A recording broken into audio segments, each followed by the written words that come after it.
स्वागत है दोस्तों अकोला 24 न्यूज़ में। मैं हूं आपके साथ असगर खान। आप देख रहे हैं हमारा प्रोग्राम एक ख़ास मुलाकात। ख़ास मुलाकात में आज आप बात करने जा रहे हैं वार्ड नंबर 16 के पार्षद फयाज़ अहमद खान साहब से। तो सर स्वागत है आपका अकोला 24 न्यूज़ में। शुक्रिया सर। सर आने वाले वक्त में जो है तो महानगर पालिका के चुनाव है और हमारी टीम जो है तो इस वक्त अलग अलग वार्ड के सर्वे कर रहे हैं। तो हमारी टीम कुछ वक्त पहले आपके वार्ड में पहुंची। हमने आपके वार्ड के अलग अलग हिस्सों में गए, लोगों से मुलाकात की, जानने की कोशिश की कि भाई आखिर लोगों को कोई मुश्किल है इन 5 सालों में, क्या काम हुआ है, आपकी कोई नाराज़गी है, खुशी है। पर हमने देखा है कि सर हमें लोगों में आपकी नाराज़गी नज़र नहीं आई। लोग आपके कामों से बहुत खुश है। तो एक अलग वार्ड हमें ये नज़र आया आपका, तो इसकी क्या वजह है सर कि लोग आपसे इतने खुश है और आपसे नाराज़गी नहीं है लोगों की? तो इसकी क्या वजह है सर? अल्हम्दुलिल्लाह पहले तो अल्लाह का शुक्र अदा करता हूँ। नाराज़गी का सबब इसलिए नहीं मिला कि अल्हम्दुलिल्लाह 15-20 साल से कंटिन्यू काम कर रहे हैं। मुझसे पहले ये अपने जो महानगर पालिका के 2012 से इलेक्शन हुए, 2007 में रफ़ीक सिद्दीकी अंकल आए। जब से ये 15-20 सालों से हम दोनों ने मिलकर खदान एरिया का इतना डेवलपमेंट किया, वहाँ के कामों को अंजाम दिया। और मेन चीज़ कि नगर सेवक एरिया में नहीं मिलता है, लेकिन एरिया में हमने 2 ऑफिस अवेलेबल कराया। जो सिंधिका मेन रोड पर रफ़ीक सिद्दीकी अंकल है, जो उस रोड पे वहाँ पर एरिया की समस्या वहाँ हल होती है, और एरिया के अंदर जब मेरे ऑफिस है वहाँ पर हल होती है। तो लोगों को हर एक वो सुविधा एक नगर सेवक ने कहते हुए एक पारिवारिक जैसे रहता है कि हमारा एक परिवार है, वो परिवार के तौर पर हमने उस काम किया है। पूरे एरिया को हमने हमारा घर समझा है, इसलिए काम करने में भी आसानी हुई है और ऐसा कोई विरोधक का कोई ऐसा काम हुआ नहीं है या मिला नहीं है। यानी आप बता रहे हैं कि 15 साल से आप काम कर रहे हैं और जबकि आप जो है तो वार्ड की जिम्मेदारी है, यानी 10 सालों से महानगर पालिका से आपके जिम्मे, यानी इसके पहले भी आप जो है तो इस काम को पार्षद नहीं थे तब भी आप ये कामों को करते थे?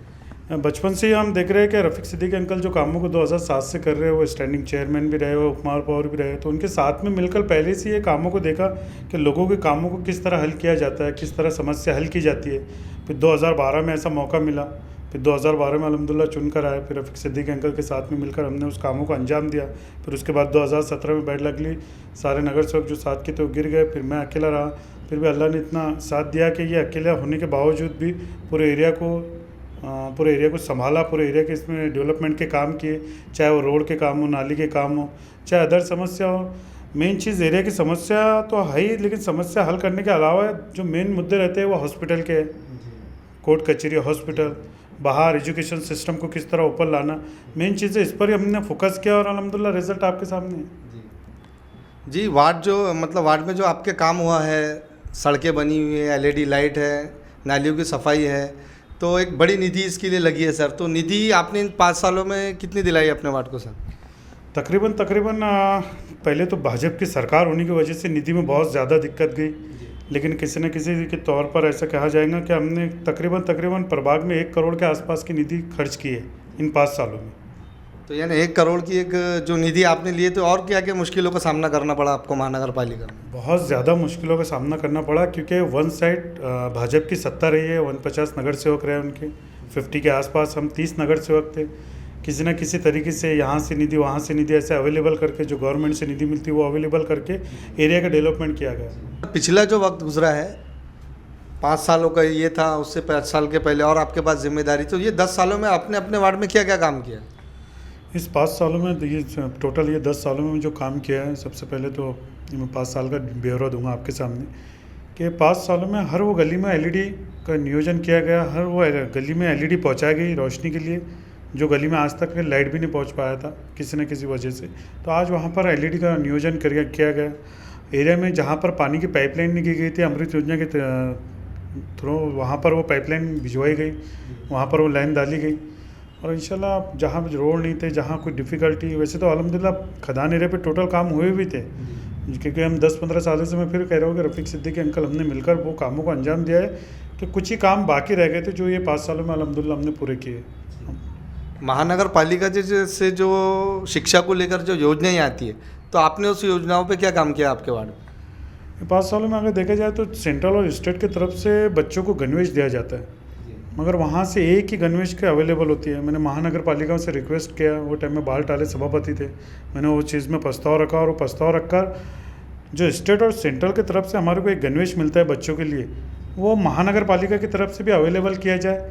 ऐसे मैंने प्रस्ताव रखा और उस प्रस्ताव को उस टाइम में सत्ता ने एक्सेप्ट किया और एक्सेप्ट करके महानगर पालिका ने एक नया रूल्स लागू किया कि अब अगर स्टेट और गवर्नमेंट की तरफ से आता है गणवेश तो हमारे महानगर पालिका की तरफ से भी उसको एक गणवेश दिया जाए। ये कंटिन्यू हमेशा चलते रहेंगे इंशाल्लाह।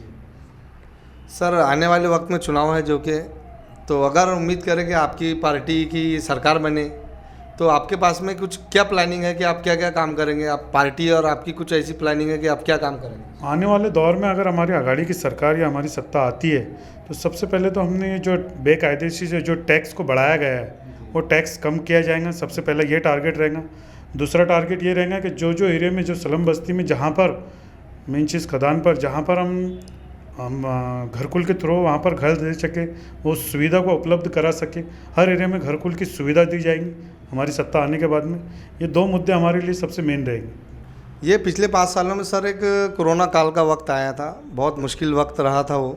तो ये 5 सालों में कोरोना के वक्त में जो वक्त गुजरा है तो उसमें आपकी क्या एक्टिविटी रही सर?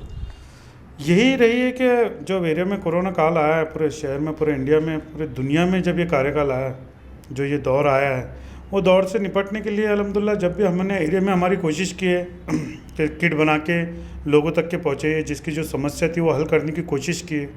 और इसमें ऐसे नहीं कि मैं अकेले ही हूँ, रफ़ीक सिद्दीकी अंकल, मैं, तमाम दोस्तों की टीम, पूरे एरिया के नौजवान साथियों ने मिलकर इस चीज़ को अंजाम दिया, साथ में मिलकर काम किया। तो एरिया में बहुत ज़्यादा आसानी के साथ में हर सुविधा वो पहुँचा गई है जो जिसके वो हकदार है, और जो हमारी जिम्मेदारी है उस जिम्मेदारी को हमने पूरा करने की कोशिश की है। सर शिक्षा को लेके आपके एरिया का हाल क्या है? कितनी स्कूल है आपके वार्ड में, महानगर पालिका में? तकरीबन हमारे खदान एरिया में एक तो स्लम एरिया है, वो हिसाब से हमारे यहाँ 2 स्कूल है। एक ज़िला परिषद उर्दू स्कूल है और एक महानगर पालिका की 9 नंबर स्कूल है। जूनियर कॉलेज है ख्वाजा अजमेरी उर्दू स्कूल, वो जूनियर कॉलेज है। तो ये तीनों जगह में है। तो वहाँ पर हमने मिलकर जो कामों का अंजाम दिया है, आज आप देखेंगे उस स्कूलों को ज़िला परिषद में सबसे बड़ी स्कूल जो संख्या है 1000 के लगभग वो ज़िला परिषद की स्कूल है।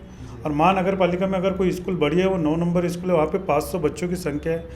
एजुकेशन लेवल को ऊपर लाने के लिए, एजुकेशन सिस्टम सुधारने के लिए, बच्चों को हर वो सुविधा जो कॉन्वेंट के बच्चों को मिलती है वो हमारे बच्चों को मिले, इसके लिए रफ़ीक सिद्दीकी अंकल और हमने काफ़ी मेहनत की है। और मेहनत करके वो हर सुविधा हमारे वो बच्चों को अवेलेबल कराई है जिसके वो हकदार थे। तो सर आने वाले वक्त में चुनाव है तो आप दोबारा खड़े रहने की आपकी ख्वाहिश है? बिल्कुल इंशाल्लाह। ये तो ऐसा है कि ज़िंदगी भर का काम है, ज़िंदगी भर इस चीज़ को बनाया है कि कौम मिलत की खिदमत करना है। तो सर ये जो 5 साल और दोबारा आपको मिले अगर, तो इसमें आपके पास क्या प्लानिंग है कि आप क्या काम करेंगे अपने वार्ड में? सबसे पहले तो अगर अल्लाह ने फिर एक बार मौका दिया तो सबसे बड़ा टारगेट ये रहेगा कि स्लम एरिया है, स्लम एरिया में घरकुल योजना की हमारे यहाँ बहुत दिक्कत है। अभी भाजपा की सरकार होने की वजह से हम वो सुविधा उनको दे नहीं पाए, लेकिन अगले 5 साल का टारगेट ये रहेगा कि हर एक गरीब को जो स्लम एरिया के, हमारे जो बस्ती के, खदान एरिया के हर एक वो गरीब को जिसके वो हकदार है उनको घरकुल को नियोजन करके उनको घरकुल दिया जाएगा। हर वो सुविधा हर उस गरीब तक के पहुँचाई जाएंगी। एजुकेशन सिस्टम जो आज तक के चलता हुआ है उसको और इम्प्रूवमेंट करके वो स्तर को और बढ़ाना है और हर वो समस्या हल करनी है जिसके लोग हकदार है और जो हमारी जिम्मेदारी है हमको निभाना है। और इसके अलावा वार्ड के कोई काम आपके पास कोई प्लानिंग की है 5 सालों में, और कुछ काम करना है आपके वार्ड के? 5 सालों में अभी एक काम करना है जो नगर रचना अभी रचना हुई है, जो रचना में हमारा एक नया एरिया डेवलपमेंट, अपने नया एरिया का ऐड हुआ है। सर ये रचना को लेके आपका यानी क्या ख्याल आता है? आप उसके पक्ष में है या उसके खिलाफ में? मुझे ऐसा लगता है कि मैं पूरे शहर की बात ना करते हुए अगर कहूँ कि दक्षिण जोन हमारे साइड में जो रचना जो है ये नियम अनुसार हुई है, हमारे दक्षिण जोन की बात कर रहा हूँ। यानी नियम अनुसार हुई आपके दक्षिण होंगे, गट अनुसार हुई है, जो नियम से करना चाहिए उसी तरीके से सही तरीके से रचना है।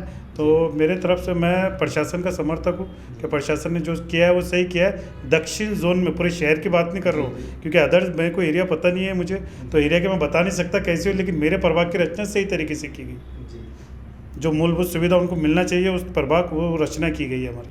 तो आने वाले वक्त में सर चुनाव है, चुनाव के लेके काफ़ी लोगों की आपसे उम्मीदें भी है और हम भी उम्मीद करते हैं कि आपको दोबारा मौका मिले। और कोई बात आप हमारे चैनल के माध्यम से आप कहना चाहेंगे अपने दर्शकों को? जिस तरह मेरे प्रभाग में एक वार्ड जो ऐड हुआ है अभी जी, तो अभी तो अल्हम्दुलिल्लाह पूरे एरिया का कौन सा डेवलपमेंट, एरिया ऐड हुआ है सर आपका? ये हमारे एरिया में जो ऐड हुआ है वो जूना ढोर बाज़ार, जी। बेगम मंजिल, खोखे वाली चाल और डिलक्स कारखानों के पास का आजू बाजू का हिस्सा है। ये एरिया डेवलपमेंट पहली बार हमारे एरिया में ऐड हुआ है। तो अल्हम्दुलिल्लाह कोशिश ये रहेंगे आने वाले वक्त में कि इधर के एरिया के तो टोटल काम हो चुके हैं, आने वाले वक्त में अगर चुनकर आते हैं तो इंशाल्लाह वहाँ के काम को अंजाम दिया जाएगा। वहाँ की रोड नाली, वहाँ के हर एक सुविधा जिस तरह खदान एरिया को मिली, खदान के हिस्से में वो मिलाकर आगे के डेवलपमेंट के काम उस हिस्से में किए जाएंगे इंशाल्लाह आने वाले 5 सालों में। तो ये थे हमारे साथ में वार्ड नंबर 16 के पार्षद फैयाज़ अहमद खान साहब, जिन्होंने अपनी बात को हमारे साथ में रखी है। तो फिर मिलते हैं अगली मुलाकात में एक नई शख्सियत के साथ।